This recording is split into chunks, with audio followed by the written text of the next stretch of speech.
خواتین و حضرات، چند نامور پاکستانی خصوصی طور پر یوم پاکستان پریڈ میں مدعو کیے گئے ہیں، جنہوں نے مختلف شعبوں میں نہ صرف اپنا نام روشن کیا بلکہ قوم کا سر بھی فخر سے بلند کیا۔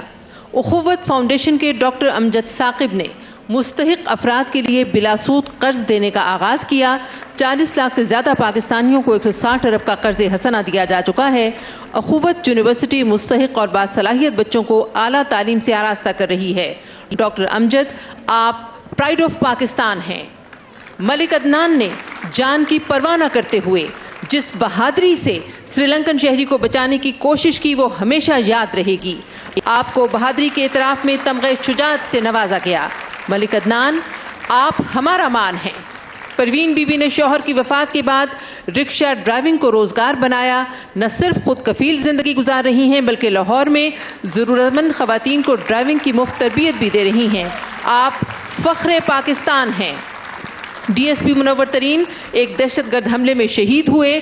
زرغونہ منظور نے شوہر کے مشن کو جاری رکھا، پولیس فورس جوائن کی اور بلوچستان کی پہلی خاتون ایس ایچ او ہیں۔ زرغونہ، آپ ہماری شان ہیں۔ ڈاکٹر ممپال سنگھ نے لاہور میں نوزائیدہ بچوں کے لیے انتہائی نگہداشت کا یونٹ قائم کیا۔ آپ کی کاوشیں ہزاروں والدین کے لیے امید کی کرن ہیں۔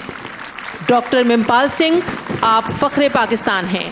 گولڈ میڈلسٹ ماریہ شمون بلوچستان کی مسیحی برادری سے تعلق رکھنے والی پہلی خاتون اسسٹنٹ کمشنر۔ ماریہ، آپ پاکستان کی شان ہیں۔ سینیٹر کرشنا کماری کوہلی تھر پارکر کی قابل فخر خاتون۔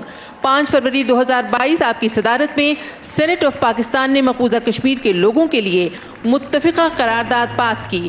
آپ پاکستان کی آن ہیں۔ سائمہ سلیم نے 13 سال کی عمر میں بصارت سے محروم ہونے کے باوجود سی ایس ایس میں 6ٹھی پوزیشن حاصل کی۔ اقوام متحدہ میں پاکستان کی نمائندہ ہیں۔ ہمیں آپ پر ناز ہے۔ یہ میرے پاکستان کے مختلف رنگ ہیں اور یہ سب فخر پاکستان۔